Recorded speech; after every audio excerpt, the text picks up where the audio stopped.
Shalom, selamat sejahtera bagi sahabat pendalaman ajaran dimanapun berada. Senang sekali kita dapat kembali belajar firman Tuhan bersama.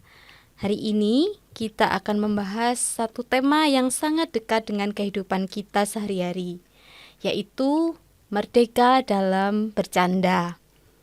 Kita semua pasti pernah bercanda, entah itu di rumah, di kantor, di gereja, di grup WhatsApp, bahkan di media sosial.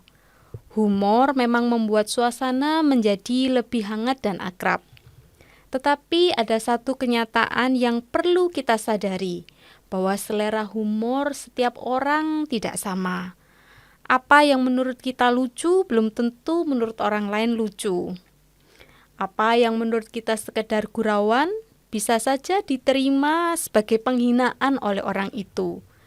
Sebaliknya, ada orang yang sebenarnya tidak bermaksud menyakiti, tetapi karena perbedaan latar belakang pengalaman hidup atau kondisi hati, candaan tersebut justru disalahpahami. Karena itu, persoalannya bukan hanya boleh atau tidak kita bercanda, melainkan bagaimana kita menggunakan humor sehingga menghadirkan sukacita dan bukan luka. Untuk membahas tema ini telah hadir bersama kita Pendeta Patnaningsi. Shalom Bu Naning. Shalom Penatua Ratna. Shalom Bapak Ibu, saudara-saudara, para sahabat pendalaman ajaran. Senang bisa berjumpa lagi ya.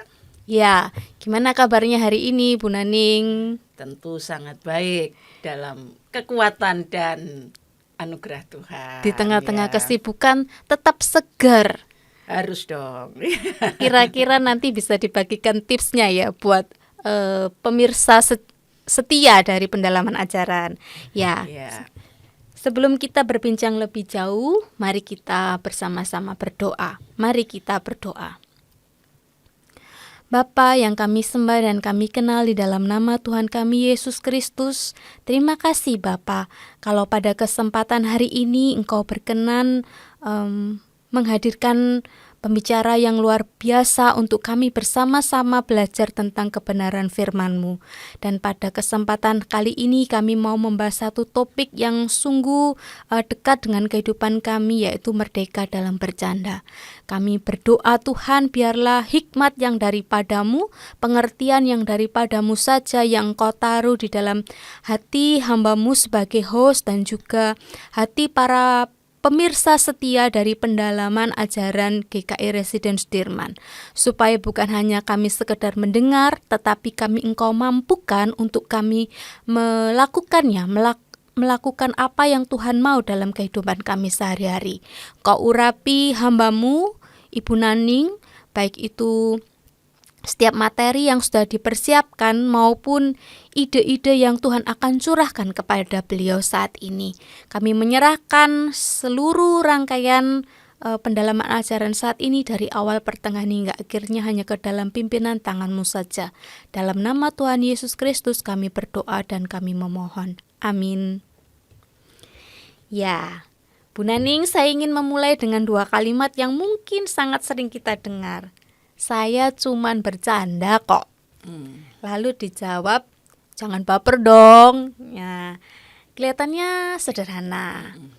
Namun tidak sedikit persahabatan menjadi renggang, keluarga menjadi dingin, bahkan orang enggan datang ke gereja karena pernah menjadi bahan candaan.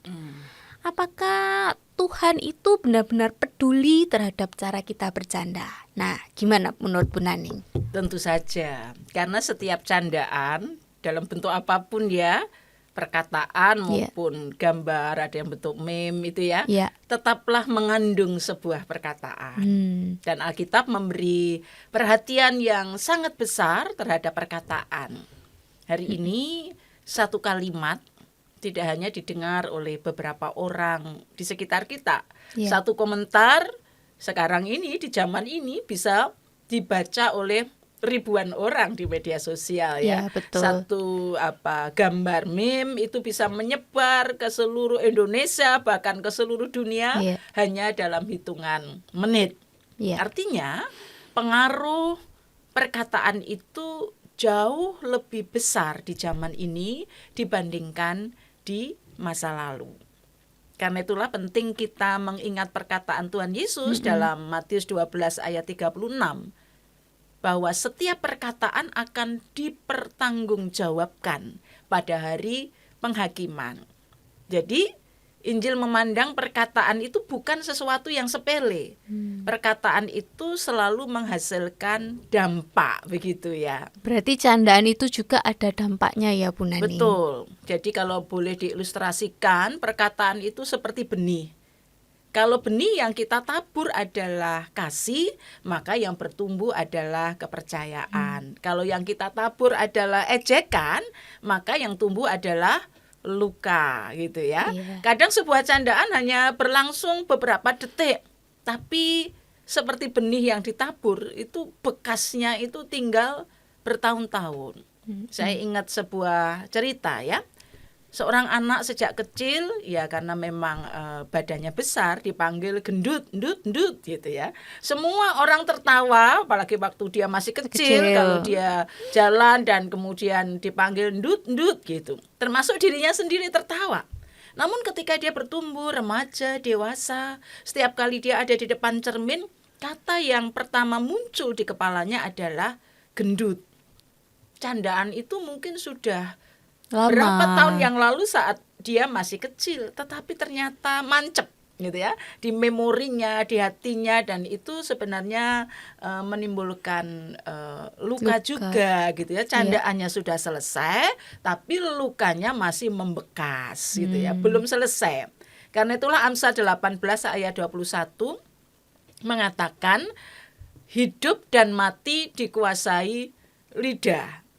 Ini sesuatu yang sangat penting begitu. Hidup dan mati dikuasai lidah, betapa lidah itu sangat berkuasa. Walaupun kecil tapi ada power di sana. Iya. Kalau begitu, masa kita sebagai orang Kristen nggak boleh bercanda? Bagaimana menurut Bu Naneng? Tentu tidak begitu, jangan takut bercanda juga gitu ya. Alkitab tidak pernah melarang kita bercanda, melontarkan humor. Pengkhotbah mengatakan bahwa ada waktu untuk menangis, ada waktu untuk tertawa. Amsal juga berkata, satu ayat yang sangat terkenal ada lagunya ya. Hati yang gembira adalah obat yang manjur. Artinya Allah itu menghendaki kita hidup sukacita, termasuk ketika kita berelasi gitu ya, kita berkata-kata, kita bercanda, itu mendatangkan sukacita. Jadi masalahnya bukan pada tawanya, masalahnya adalah apakah tawa itu dibangun di atas kasih atau penderitaan orang lain. Jadi saya boleh katakan bahwa sense of humor gitu ya, sense of humor itu anugerah Tuhan. Tetapi seperti api, humor itu bisa merekatkan, menghangatkan, atau membakar. Bisa menjadi obat, tapi juga bisa menjadi racun. Yang menentukan bukan humornya, melainkan hati orang yang menggunakannya, begitu. Mungkin Yesus sendiri juga menggunakan ilustrasi ya, yang mengandung senyum gitu. Ya, misalnya dalam Matius 7 ayat 3 ya. Mungkin waktu kita membaca itu serius, tapi sebenarnya itu mengandung humor ya. Matius 7 ayat 3 itu Tuhan Yesus berkata, "Mengapa engkau melihat selumbar di mata saudaramu, tetapi balok di matamu sendiri tidak engkau ketahui?" Saya membayangkan Tuhan Yesus tuh kok ya punya ide ada balok di mata itu kayak apa gitu, itu kan lucu gitu ya. Tapi itu gambaran hiperbol ya. Jadi sebuah gambaran yang dilebih-lebihkan supaya orang mudah mengingat pesannya. Orang kalau mungkin menangkap ada balok di matanya kan harusnya sangat terlihat besar, lucu kalau nggak lihat gitu loh. Tapi orang nggak lihat gitu. Nah ini perhatikan, Tuhan Yesus sebenarnya tidak bermaksud melecehkan orang itu gitu ya. Tapi Tuhan Yesus itu tidak pernah memakai humor untuk mempermalukan orang, untuk menjatuhkan orang. Humor Yesus selalu membuka insight, ya, membuka mata hati, bukan menjatuhkan harga diri. Nah, ini sesuatu yang penting untuk kita perhatikan gitu. Kalau begitu, bagaimana Alkitab mengajar kita untuk mengendalikan perkataan? Ya, itu yang mau kita bahas hari ini ya, Bapak Ibu Saudara-saudara. Ada 2 bagian yang akan kita lihat ya. Bagian yang pertama, kita akan melihat dari Yakobus pasal 3 ayat 1 sampai dengan 12. Ini salah satu bagian Alkitab yang paling lengkap berbicara tentang lidah. Penatua Ratna bisa menolong membacakan? Ya, baik. Yakobus pasal 3 ayat yang pertama hingga ke-12. Saudara-saudaraku, janganlah banyak orang di antara kamu mau menjadi pengajar, sebab kita tahu bahwa sebagai pengajar kita akan dihakimi menurut ukuran yang lebih berat. Sebab kita semua tersandung dalam banyak hal. Siapa tidak tersandung dalam perkataannya? Ia orang yang sempurna, yang dapat juga mengendalikan seluruh tubuhnya. Kita mengenakan kekang pada mulut kuda, sehingga ia menuruti kehendak kita, dan kita dapat mengendalikan seluruh tubuhnya. Lihat saja kapal-kapal, walaupun amat besar dan digerakkan oleh angin keras, ia dapat dikendalikan oleh kemudi yang amat kecil menurut kehendak jurumudi. Demikian juga lidah, walaupun suatu anggota kecil dari tubuh, namun dapat memegahkan hal-hal yang besar. Lihatlah, betapapun kecilnya api, ia dapat membakar hutan yang besar. Lidah pun adalah api. Lidah merupakan suatu dunia kejahatan di antara anggota-anggota tubuh kita. Sesuatu yang menodai seluruh tubuh dan membakar roda kehidupan kita. Sedangkan lidah itu sendiri dibakar oleh api neraka. Semua jenis binatang liar, burung-burung, serta binatang-binatang melata dan binatang-binatang laut dapat dijinakkan dan telah dijinakkan oleh manusia. Tetapi tidak seorang pun dapat menjinakkan lidah. Ia tidak terkuasai, jahat dan penuh racun mematikan. Dengan lidah kita memuji Tuhan dan Bapa kita. Dengan lidah juga kita mengutuk manusia yang diciptakan menurut rupa Allah. Dari mulut yang sama keluar berkat dan kutuk. Hal ini, saudara-saudaraku, tidak boleh terjadi. Adakah mata air memancarkan air tawar dan air pahit dari lubang yang sama? Saudara-saudaraku, adakah pohon ara dapat menghasilkan buah zaitun dan pokok anggur dapat menghasilkan buah ara? Demikian juga mata air asin tidak dapat mengeluarkan air tawar. Mengapa Yakobus memberi perhatian begitu besar kepada lidah? Bukankah masih banyak dosa lain yang juga penting untuk dibahas? Nah, ini pertanyaan yang sangat baik. Surat Yakobus itu menekankan bahwa iman itu tidak cukup hanya diketahui, tetapi harus terlihat dalam kehidupan sehari-hari. Nah, karena itu Yakobus berbicara tentang cara menghadapi pencobaan, ya, memperlakukan sesama, bekerja, dan juga cara berbicara. Dengan kata lain, iman yang hidup akan tampak dari perkataan yang keluar dari mulut kita. Kalau Kristus benar-benar menguasai hati kita, orang lain akan mendengarnya melalui cara kita berbicara. Wah, menarik sekali ya. Tapi mengapa ya Bu Naning, Yakobus ini membuka pasal ini dengan mengatakan, janganlah banyak orang di antara kamu mau menjadi pengajar. Kalau di terjemahan yang sebelumnya itu bicara tentang guru. Apa hubungannya guru dengan pembahasan tentang lidah? Nah, pada zaman itu pengajar atau guru, saya kira zaman sekarang juga ya, memiliki pengaruh yang sangat besar.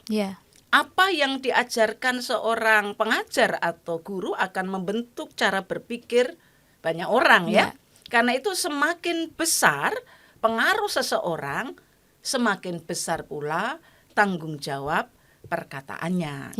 Nah, prinsip ini tentu sangat relevan juga sampai hari ini ya. Betul. Tapi kita pahami guru itu bukan hanya orang yang mengajar di sekolah ya, tapi orang tua, pendeta, termasuk saya gitu ya, pembawa acara, YouTuber gitu ya, podcaster gitu atau influencer, bahkan admin grup WA juga memiliki pengaruh melalui perkataan mereka.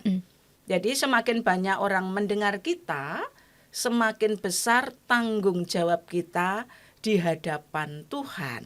Makanya itu disorot secara khusus gitu. Oke. Jadi sebelum bertanya apakah ini lucu, kita perlu bertanya apakah ini benar? Apakah ini membangun? Bagaimana menurut Bu Naning? Ya, kadang-kadang kita ingin kalau menjadi pembicara itu kan membawa suasana segar. Kita memikirkan apa yang membuat orang bisa ketawa gitu ya. Yang lucu semacam itu seperti apa gitu ya. Kalau kita kumpul dengan teman itu ya supaya santai gitu ya. Kita memikirkan sesuatu yang candaan-candaan yang membawa suasana gembira. Tapi memang yang harus kita pikirkan bukan hanya lucu. Ketika kita mau mengeluarkan kata-kata bukan bertanya apa perkataan lucu yang membawa suasana gembira, tapi kita harus berpikir apakah itu benar, apakah itu membangun. Jadi itulah sikap orang percaya.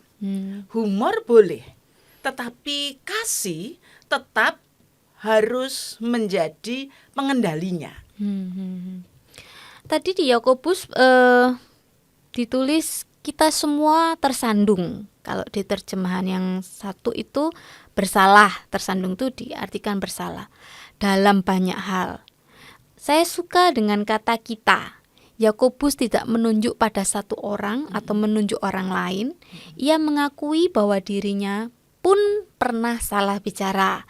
Nah, menurut Bu Naning bagaimana? Ya, betul. Sesungguhnya tidak ada seorang pun yang tidak pernah begitu ya, tanpa sengaja kemudian keperucut orang Jawa bilang gitu yang mengatakan sesuatu yang maksudnya itu bercanda tapi kemudian melukai orang, menyinggung perasaan. Jadi seseorang yang seperti itu menjadi batu sandungan. Walaupun dia tidak bermaksud begitu. Jadi tidak ada seorang pun yang sebenarnya tidak pernah menyesali perkataannya.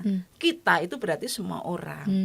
Siapa di antara kita yang tidak pernah berkata? Andai saja kalimat itu tidak pernah saya ucapkan gitu ya. Nyesel saya, maksud saya nggak begitu. Tapi kok dia menangkapnya jadi tersinggung. Terluka, maksud saya bercanda. Tapi kok dia jadi marah, jadi nyesel gitu. Nah, namun Yakobus menambahkan sesuatu yang menarik. Ia berkata bahwa orang yang mampu mengendalikan perkataannya adalah orang yang dewasa. Artinya, salah satu ukuran kedewasaan rohani bukan hanya rajin beribadah, tetapi semakin mampu mengendalikan lidah, mengendalikan perkataan. Nah, ini penting. Ya. Ini benar-benar menarik lagi. Saya jadi teringat dengan sebuah cerita, Bu Naning. Ada seorang ayah yang sedang marah, lalu berkata kepada anaknya, kamu tidak akan pernah berhasil. Nah, kalimat itu mungkin hanya berlangsung sekian detik, tetapi bertahun-tahun kemudian sang anak ini masih teringat akan kalimat yang pernah dilontarkan oleh ayahnya. Mancep ya. Ya. Sebaliknya seorang guru, dia pernah berkata kepada muridnya, saya percaya kamu bisa. Kalimatnya singkat, tetapi menjadi sumber semangat bagi sang murid tersebut. Nah, dari kedua kalimat ini saya mengamati bahwa perkataan itu memang mempunyai umur yang jauh lebih panjang daripada suara yang mengucapkannya. Iya, benar sekali. Karena itu Yakobus memakai dua ilustrasi yang sangat menarik. Yang pertama adalah kekang pada kuda. Yang kedua adalah kemudi kapal. Kekang dan kemudi ini sama-sama kecil ya, keduanya kecil. tetapi menentukan arah sesuatu yang besar. Bayangkan seekor kuda yang kuat itu diarahkan oleh kekang yang kecil. Kapal yang besar diarahkan oleh kemudi yang kecil. Nah, begitu juga lidah. Satu kalimat dapat mengubah hidup seseorang. Kalimat positif, aku bangga padamu. Itu dapat menumbuhkan kepercayaan diri. Sebaliknya kalimat, kamu memang gak berguna. Itu kalau orang itu memang punya masalah kemampuan, malah menghancurkan semangatnya gitu ya. Karena itu jangan pernah meremehkan sebuah perkataan. Nah, Yakobus juga mengatakan bahwa lidah itu seperti api. Mengapa Yakobus memakai gambaran api? Api, ya. Karena dua kemungkinan ya. Api itu dapat menghangatkan tapi juga membakar. Jadi kalau dingin ya, apalagi di negara-negara yang ada musim dingin, api itu dibutuhkan karena dengan nyala api itu jadi suasana hangat gitu ya. Betul. Tapi kalau kita lihat banyak hutan kebakaran gitu ya, api itu bisa membakar luar biasa begitu ya. Demikian juga perkataan. Banyak pertengkaran besar sebenarnya hanya dimulai dari satu kalimat kecil. Satu sindiran, satu ejekan, satu komentar, lalu orang menjadi tersinggung gitu ya. Kalimat itu diluncurkan mungkin tidak dipikirkan baik-baik, tapi bisa memicu kebakaran hati, kebakaran amarah dan sebagainya. Nah, di zaman media sosial hal itu sering terjadi ya. Betul. Kadang hanya satu unggahan atau satu komentar, hubungan yang baik yang sudah dibangun bertahun-tahun bisa rusak dalam hitungan menit. Nah, karena itu saya mengajak kita hati-hati gitu ya, kalau mau nulis apa atau mau mengeluarkan perkataan apa atau mau melontarkan candaan apa, tunggu dulu 10 detik, hitung 1, 2, 3, 4, 5, 6, 7, 8, 9, 10 sambil mikir gitu ya. Apakah ini nanti dampaknya? Sebelum berbicara atau menekan tombol kirim gitu kalau di media sosial, berhenti sejenak. Tanyakan 4 hal. Apakah ini benar? Apakah ini perlu? Apakah ini membangun? Apakah ini mencerminkan Kristus? Biasanya sempat mikir gitu enggak sih? Biasanya karena refleks ya, emosi sekian detik langsung larut dalam percakapan, membaca komentar sebelumnya, suasananya santai gitu ya, itu biasanya nggak sempat mikir gitu. Betul. Tapi kalau kita mikir itu 4 hal itu, kita menjadi ragu, lebih baik ditahan. Tidak semua yang kita pikirkan itu harus diucapkan. Betul. Tidak semua yang terasa lucu harus dibagikan gitu ya. Kadang tindakan bijaksana adalah memilih diam. Tidak cepat-cepat mengirimkan sesuatu atau melontarkan sesuatu begitu. Ya, jadi teringat itu kalimat jarimu adalah harimaumu, betul, gitu ya. Bisa jadi melukai orang yang membacanya dan berakibat hubungan dengan kita jadi tidak baik gitu. Sampai di sini kita belajar bahwa lidah itu seperti kemudi dan seperti api. Namun Yakobus masih melanjutkan pembahasannya. Ia mengatakan bahwa manusia itu bisa menjinakkan berbagai binatang. Namun mereka tidak mampu menjinakkan lidahnya sendiri. Kok bisa demikian, Bunda Neng? Karena persoalan utamanya bukan ada pada lidah. Persoalannya adalah ada pada hati gitu ya. Inilah inti ajaran Tuhan Yesus. Dalam Markus 7 ayat 15, Tuhan Yesus berkata bahwa yang menajiskan manusia itu bukan apa yang masuk ke dalam mulut, melainkan apa yang keluar dari mulut. Mengapa? Karena perkataan itu berasal dari hati, meluncur melalui gerakan lidah ya, meluncur dari mulut gitu ya. Kalau hati dipenuhi iri hati, yang keluar adalah sindiran. Kalau hati dipenuhi kemarahan, yang keluar adalah caci maki tentu gitu ya. Kalau hati dipenuhi kasih Kristus, tentu yang keluar adalah penghiburan, penguatan gitu ya, pengampunan, pengharapan gitu ya. Maka Tuhan Yesus berkata yang diucapkan mulut itu meluap dari hati. Nah, bayangkan aja sebuah gelas berisi kopi misalnya. Ketika gelas itu tersenggol, yang tumpah pasti kopi, bukan teh gitu ya. Mengapa? Karena memang itulah isinya. Demikian pula hidup kita. Ketika sedang tertekan, marah, kecewa, isi hati yang sesungguhnya akan keluar melalui perkataan kita. Betul. Itu kalau suami istri saling marah misalnya ya, sebelumnya ngomongnya sayang-sayangan gitu ya, tapi kalau lagi dongkol marah itu bisa nyelekit. Betul. Ya, kadang-kadang mengucapkan kalimat tajam yang bisa melukai. Itu enggak sadar kadang-kadang gitu ya. Betul. Nah, karena itu Tuhan tidak hanya ingin memperbaiki cara bicara kita. Jadi Tuhan itu tidak hanya ingin memperbaiki cara kita berkomunikasi ya, tetapi ingin memperbarui hati kita. Nah, Yakobus kemudian juga berkata, dengan lidah kita memuji Tuhan, tetapi dengan lidah yang sama kita mengutuk manusia. Ini apakah menurut Bu Naning sebuah teguran yang keras? Tentu. Yakobus mengingatkan bahwa manusia itu enggak konsisten. Ada sesuatu yang enggak konsisten. Hari Minggu kita memuji Tuhan, hari Senin kita mengumpat gitu ya, menghina sesama. Padahal setiap manusia itu diciptakan menurut gambar Allah. Karena itu menghina sesama, melecehkan gitu ya, atau melukai itu sebenarnya gagal menghormati Sang Pencipta. Di media sosial kita juga perlu mengingat hal ini ya. Di balik setiap akun itu ada manusia. Di balik setiap foto ada pribadi yang dikasih Tuhan. Orang percaya dipanggil menghadirkan budaya kasih, bukan budaya yang saling merendahkan. Merusak, ingat nggak itu peristiwa apa itu yang karena kemarahan lalu merendahkan orang lain dengan menyebutnya maaf ya, binatang yang banyak dipiara gitu ya, ANJING gitu ya, dan itu kemudian menjadi masalah besar karena orang terlukai, orang merasa ditindas dan sebagainya. Dia tidak pernah mikir itu seperti itu, tapi begitulah begitu. Ya, benar.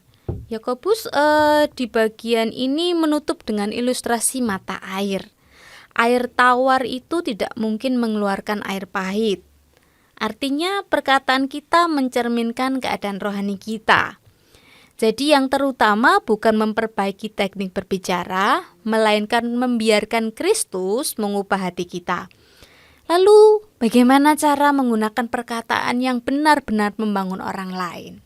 Nah, itu ada di bagian bacaan yang kedua, Efesus 4 ayat 29 sampai 32.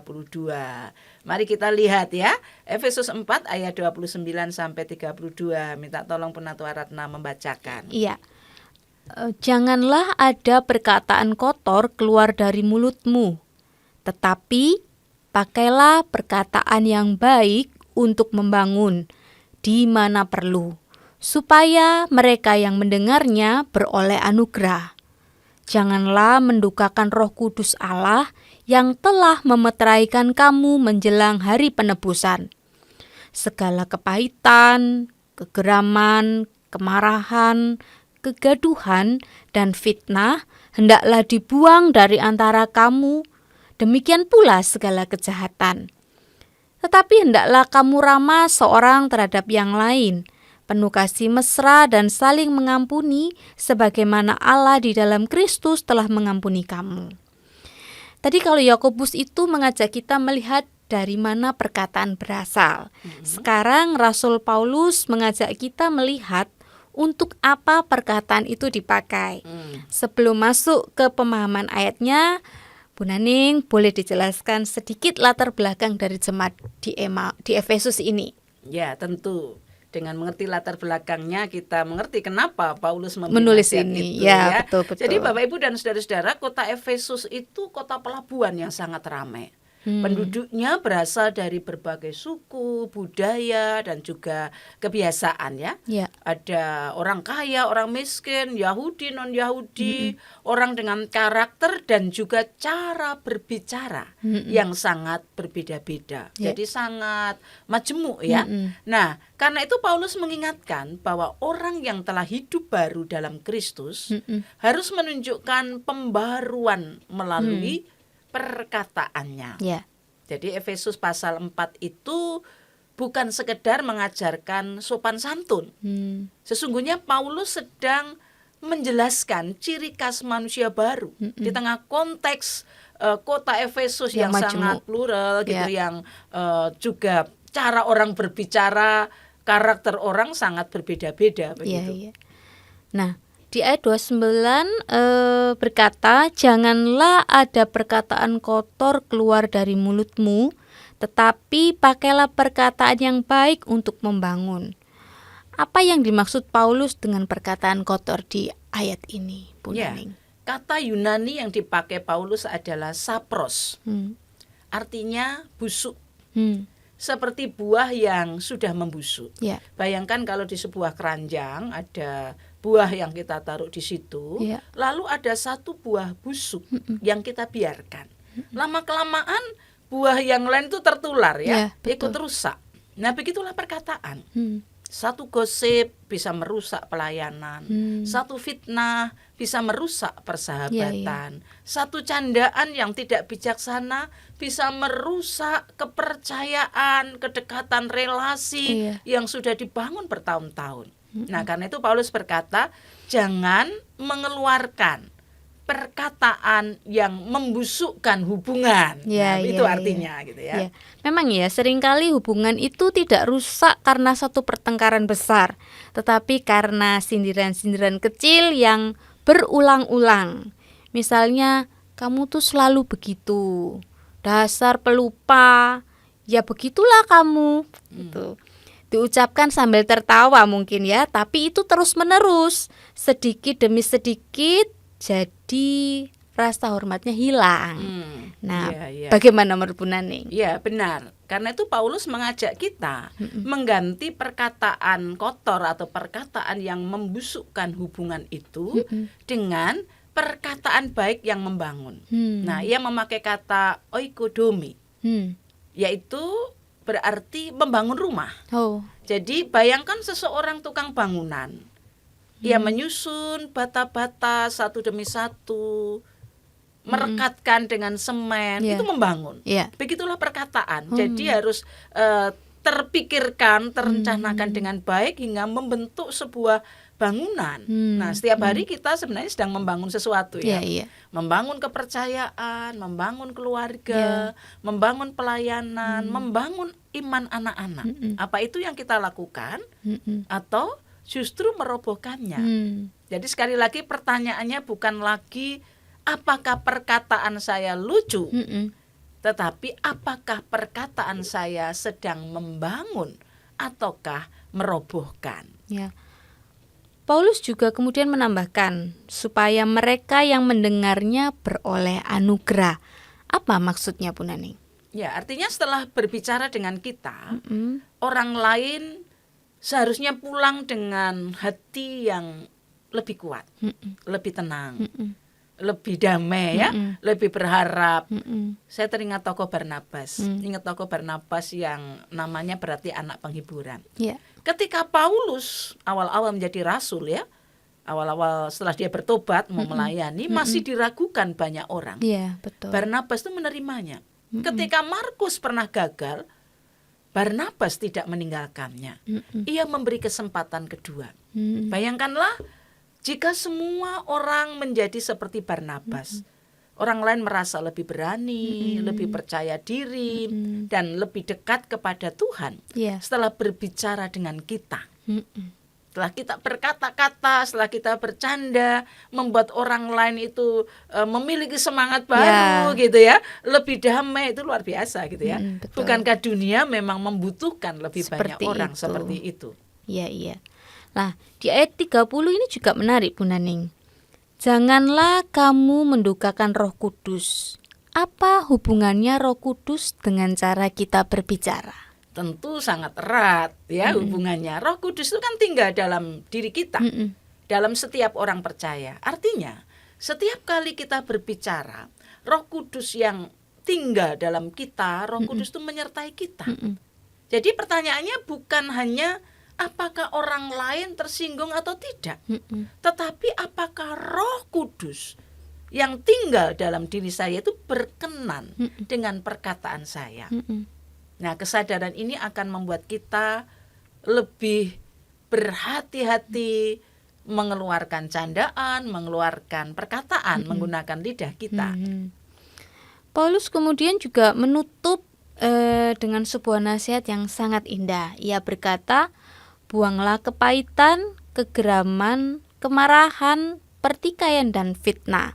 Sebaliknya, hendaklah kamu ramah seorang terhadap yang lain, penuh kasih mesra dan saling mengampuni. Ya, betul. Perhatikan karakter yang kontradiktif ya. Yang lama harus dibuang, yang baru harus dikenakan. Ini bukan sekedar daftar aturan gitu ya. Tapi ini adalah gambaran karakter Kristus. Kalau tadi saya menjelaskan Tuhan Yesus itu tidak memakai perkataan untuk mempermalukan atau menjatuhkan orang. Ketika Petrus gagal bahkan, Tuhan Yesus memulihkannya. Ketika ada perempuan yang kedapatan berzina datang kepadanya dan mau dihakimi, ya kan? Betul. Tuhan Yesus tidak mempermalukannya di depan umum. Ia menegur, tetapi dia juga memulihkan. Nah, ini teladan komunikasi Kristen. Tegas ketika perlu, tetapi selalu bertujuan membangun, bukan menjatuhkan, bukan menghancurkan. Berarti Tuhan itu tidak melarang kita tertawa. Tuhan justru ingin supaya sukacita kita tidak dibangun di atas air mata orang lain. Humor yang baik membuat semua orang ikut tersenyum, bukan membuat satu orang menjadi korban agar yang lain tertawa. Kalau gitu, bagaimana kita bisa menerapkan semua ini dalam kehidupan sehari-hari? Kira-kira apa prinsip sederhana yang dapat kita ingat setiap kali kalau kita mau bercanda, Bu Naning? Ya, dari semua bacaan Alkitab yang sudah kita pelajari tadi, nanti kalau tidak dibuat langkah praktis, lupa gitu ya. Jadi saya merangkumnya menjadi 4P candaan berkat. 4 langkah sederhana yang bisa kita ingat setiap kali kita akan bercanda. Yang pertama, P yang pertama, periksa hati. Gimana itu Bu Naning? Jadi sebelum bercanda, tanyakan pada diri sendiri, mengapa saya mengatakan ini? Apakah saya ingin membuat suasana menjadi segar, atau sebenarnya saya sedang melampiaskan kekesalan saya? Saya karena nggak suka sama orang itu, lalu saya menyindir, saya melecehkan. Apakah saya sedang ingin mempermalukan orang lain?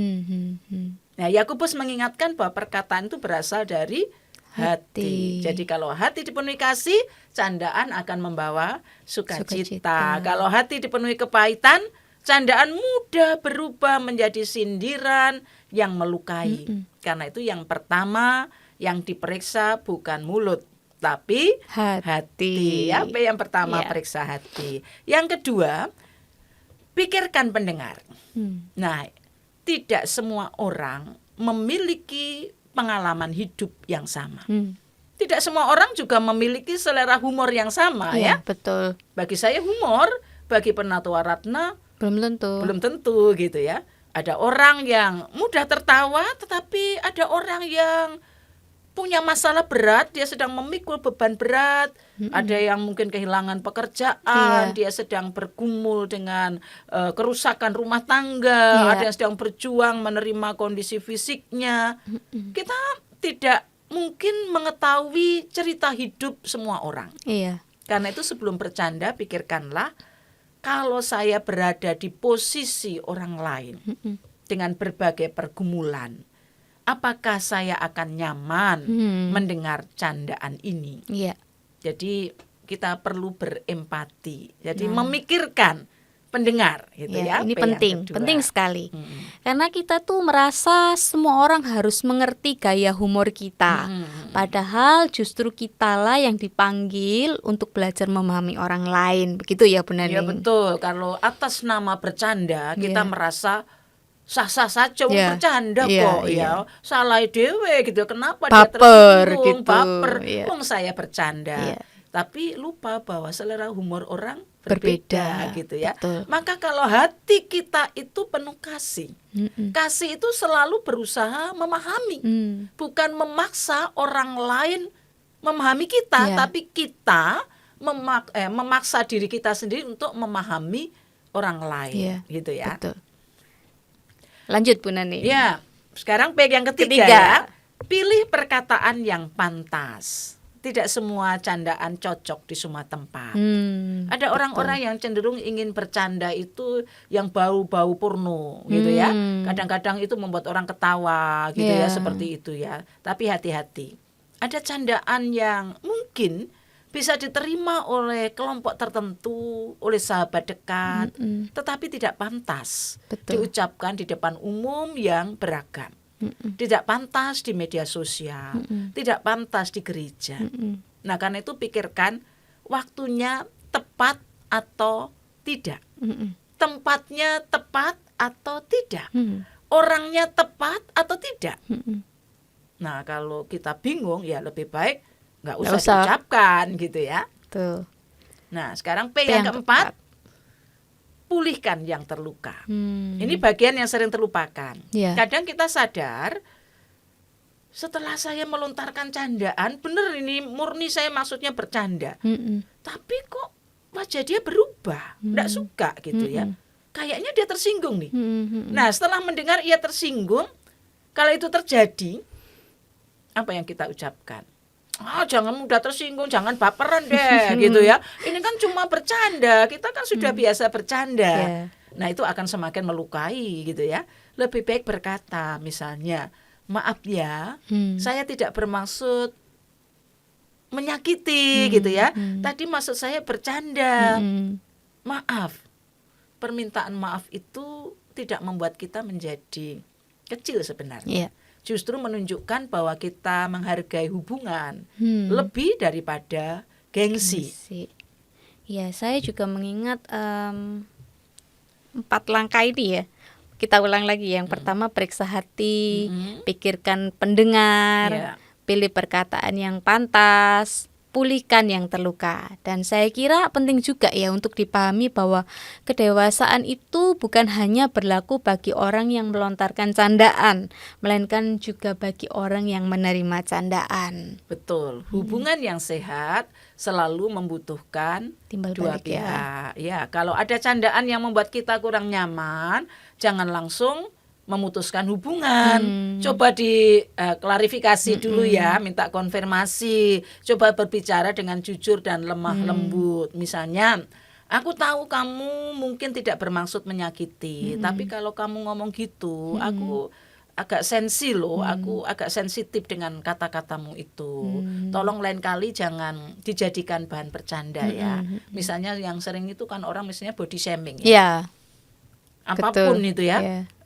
Ya mungkin bercanda gitu ya, tapi ada orang yang sangat sensitif ketika menyebut bentuk tubuhnya dan sebagainya begitu ya. Nah, komunikasi seperti ini yang membuat kita yang mungkin kita merasa tersinggung langsung ngomong gitu ya. Ya kalau memang kita bercanda dengan teman-teman dekat, ngapain sih itu kita masukkan dalam hati dan membuat kita menjadi rusak hubungan kita gitu ya. Lebih baik secara jujur mengatakan jangan ngomong begitu. Nah, komunikasi seperti ini seringkali justru membuat teman kita menjadi tahu, oh kalau dengan dia saya tidak boleh ngomong seperti gitu. itu. Dan itu akan mempererat persahabatan. Nah, namun tentu berbeda jika candaan itu berubah menjadi penghinaan, perundungan atau pembulian itu ya, pelecehan yang dilakukan terus-menerus.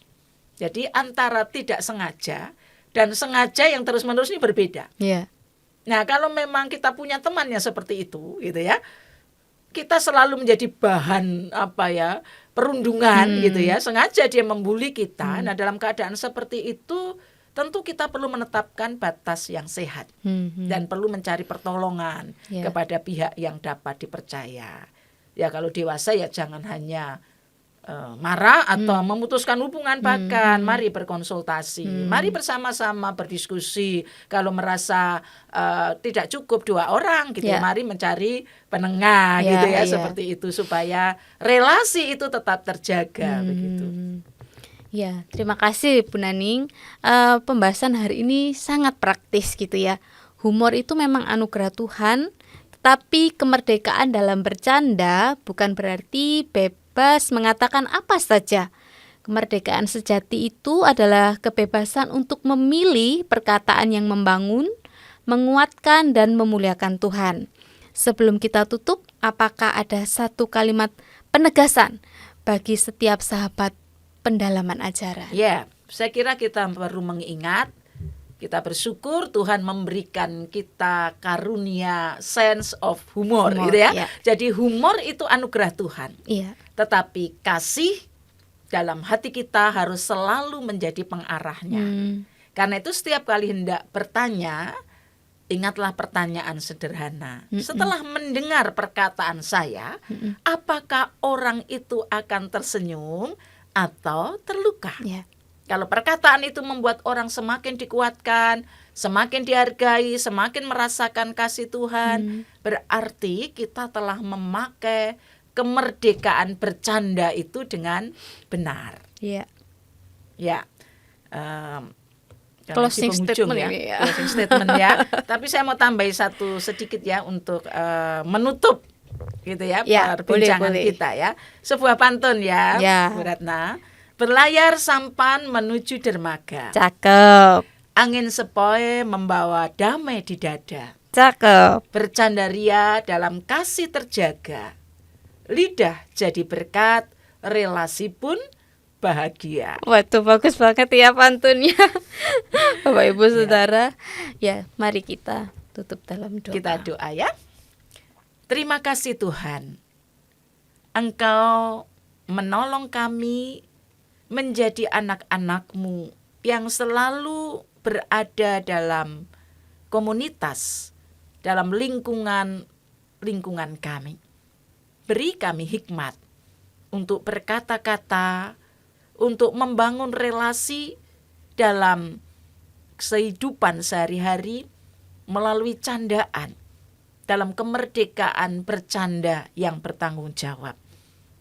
Tuhan menolong kami agar hati kami yang Engkau isi dengan kasih Tuhan boleh memancar melalui perkataan kami, melalui candaan-candaan segar yang menjadi berkat, yang membuat relasi kami dengan orang lain memuliakan Tuhan dan menjadi berkat. Terima kasih Tuhan, Engkau menolong seluruh umat-Mu agar semakin merasakan kasih Tuhan melalui kehadiran orang lain dalam setiap kata-kata maupun gurauan yang dilontarkan. Di dalam Tuhan kami, Yesus Kristus, kami berdoa. Amin. Amin. Ya, sahabat pendalaman ajaran, terima kasih telah mengikuti pendalaman ajaran kali ini. Sampai bertemu pada episode selanjutnya. Tuhan Yesus memberkati. Sampai jumpa.